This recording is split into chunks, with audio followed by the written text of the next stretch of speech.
Poirot et Hastings sont toujours en cellule. Et croyez-moi, ils ne restent pas silencieux à s'observer comme des chiens de faïence.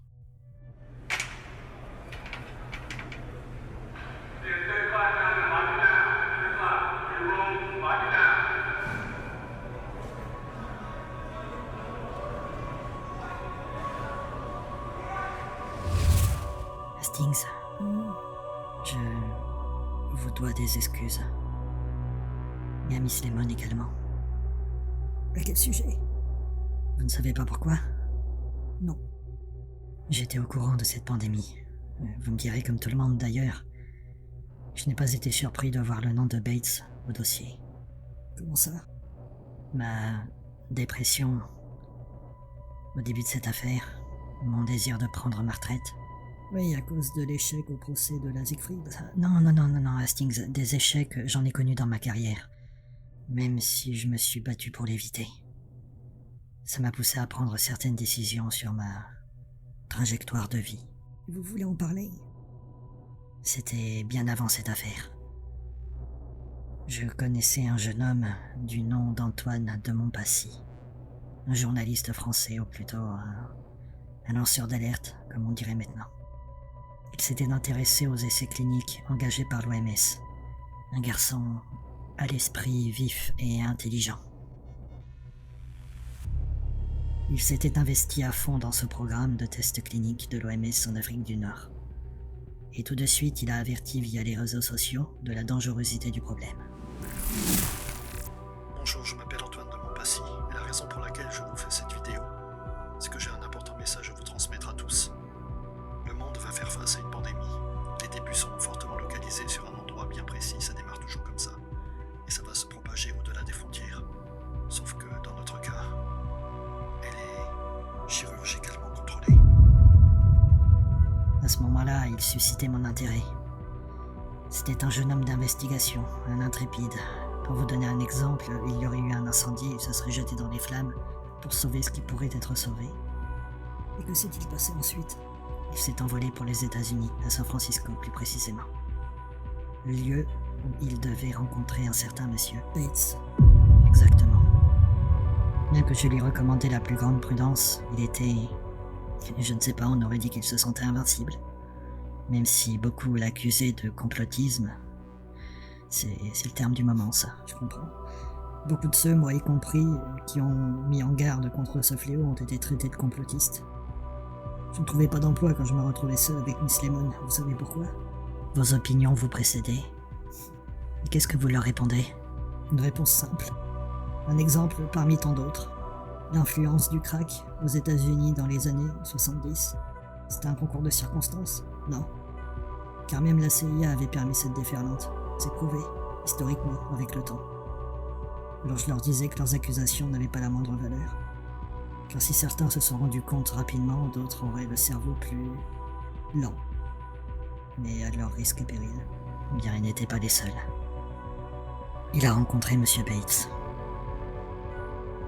Que s'est-il passé? Monsieur Bates, vous avez de la visite, Monsieur Antoine de Montpassy. Dites que je n'ai pas de temps à lui consacrer. Il insiste. Ah. Okay, that's all, Mike. Have a good day. Yeah, you too. See you. Ah! Voilà la célébrité de YouTube. Je suis enchanté. Je le suis aussi. Monsieur Bates. Asseyez-vous, asseyez-vous. Un verre? Je ne bois pas.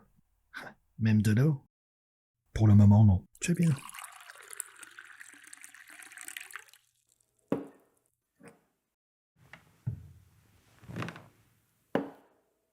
Que puis-je faire pour vous? J'ai ici, avec moi, des rapports et j'aimerais que vous y jetiez un coup d'œil. Show me. Ah, Afrique du Nord. C'est bien triste ce qui leur arrive. C'est ce qui justifie ma présence ici. Expliquez-vous, jeune homme. Une épidémie. Non seulement j'ai remarqué vos dernières déclarations à la presse. Quelle déclaration? La nécessité d'anéantir un tiers de la population mondiale. Ça? Oh my god.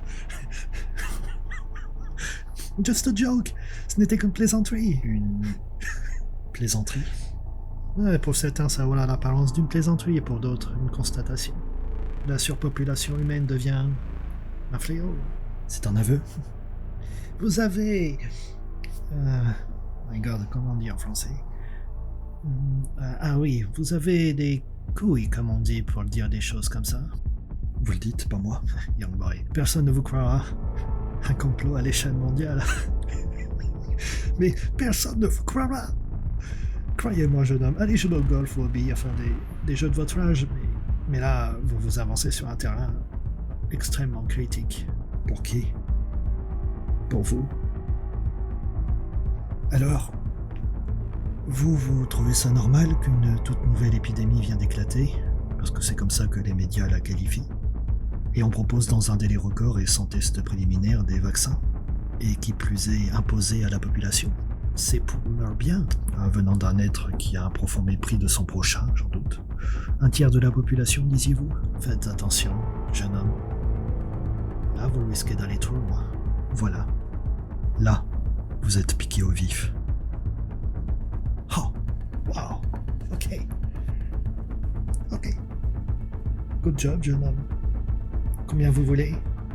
Vous vous souvenez ce qu'est un appareil photo argentique? Sur ces appareils, il existe ce qu'on appelle un négatif. Un négatif ne peut pas être corrompu ou modifié. Je suis comme un négatif. Et je dévoilerai votre véritable image. À très vite, Mr. Bates. Sur le banc des accusés.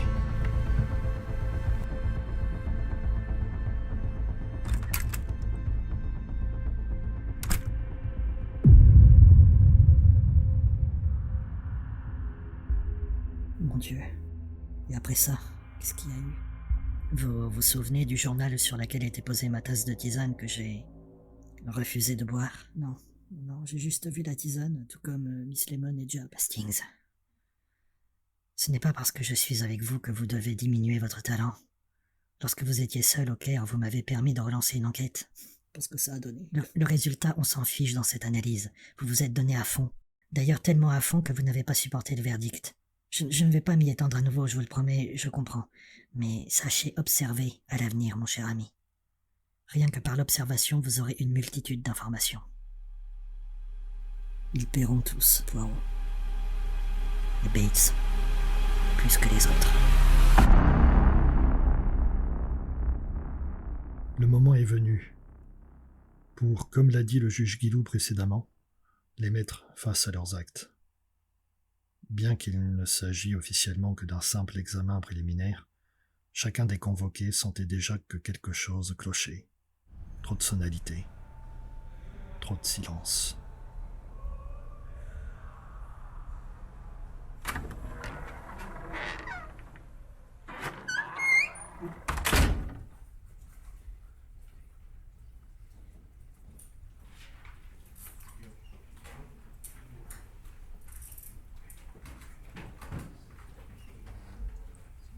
La cour reprend.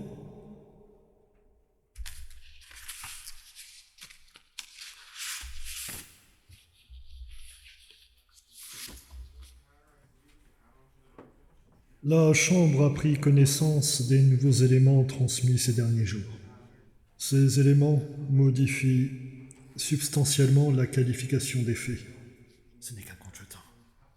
Compte tenu de la gravité extrême des faits désormais établis, la Cour ordonne que l'audience devienne publique. Que les portes soient ouvertes. Mais attendez, qu'est-ce que c'est que ce cirque? C'est une mascarade. Scheiße, ce n'était pas prévu. Là, vous vous rendez compte qu'on se fait avoir? Oh putain.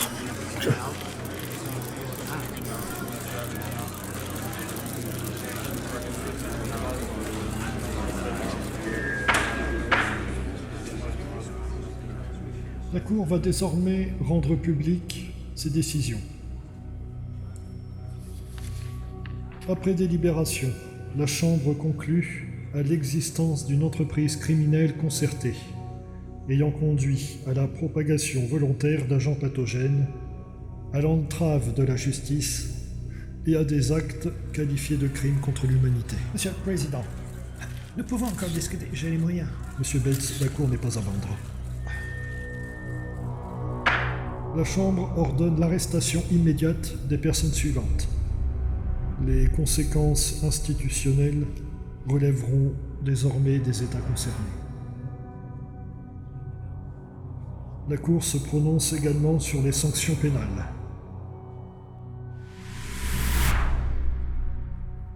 Et voilà. Ils ont tout perdu. Le président français. Arrestation immédiate. Corruption massive. Entrave à une juridiction internationale. Schwartz. Même chef d'accusation. Même chute. Le Premier ministre britannique. Séquestration. Tentative d'homicide. Conspiration internationale. Réclusion criminelle à perpétuité. Moretti. Crime contre l'humanité. Responsabilité directe dans l'assassinat du surintendant Brixter. Perpétuité.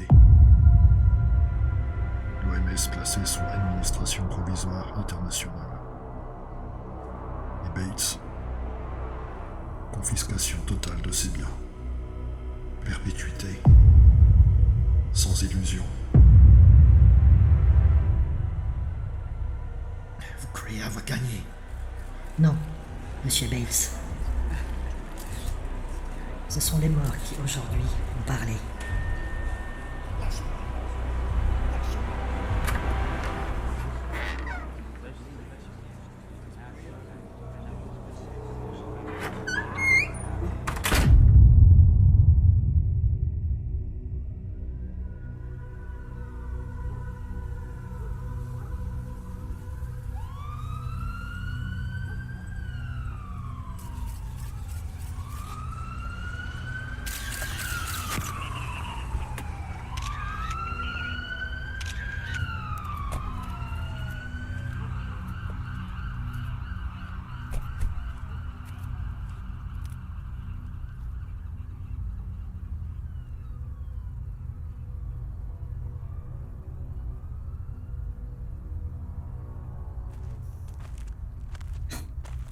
Eh bien,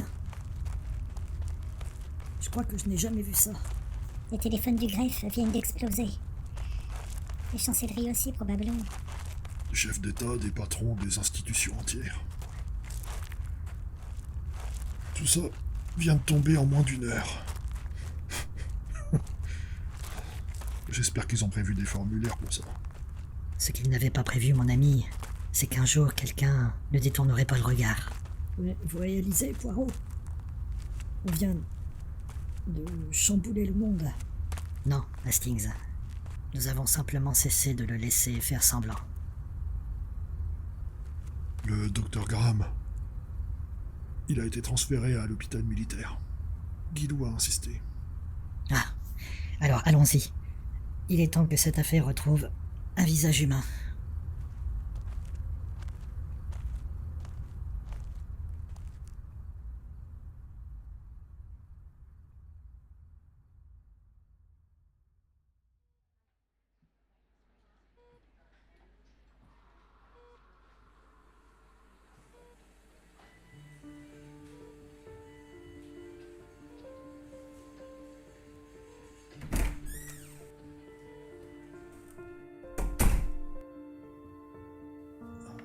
Poirot.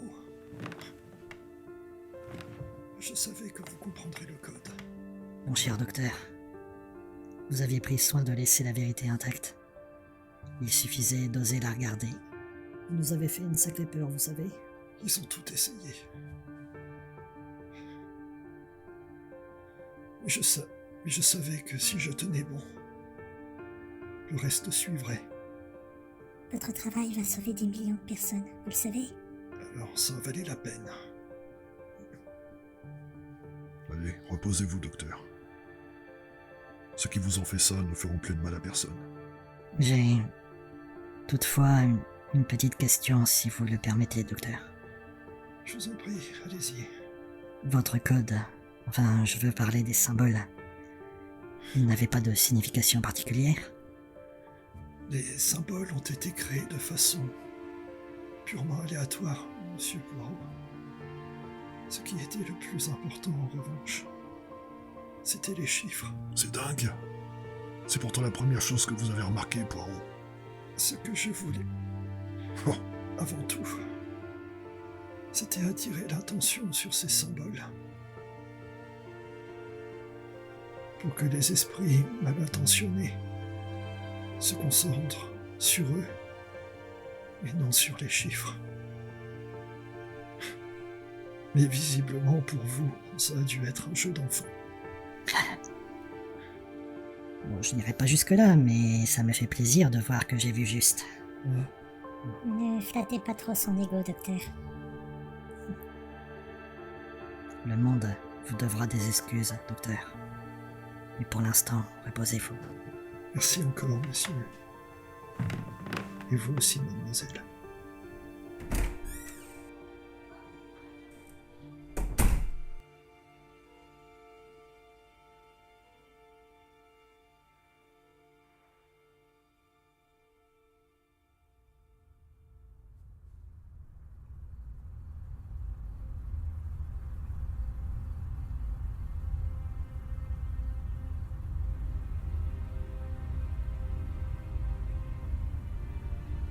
C'est étrange.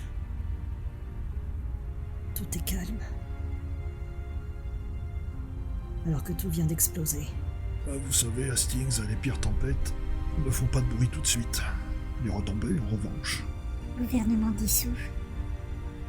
Institution suspendue. Des procès pendant des années. Et là, du coup, on rentre en Angleterre. Eh oui. Car notre rôle n'est pas de rester pour admirer les ruines. Vous savez, Poirot, je crois que cette fois, même vous, vous avez dépassé les bornes. Peut-être, mon ami. Mais certaines bornes étaient placées beaucoup trop loin. Rentrons chez nous. Oui, rentrons chez nous.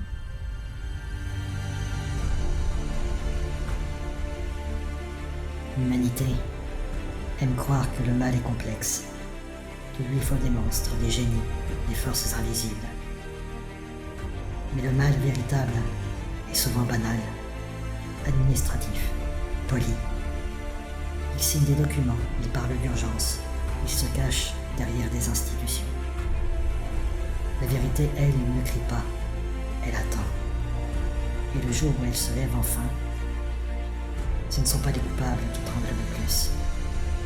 Ce sont ceux qui pensaient ne jamais avoir à répondre de rien.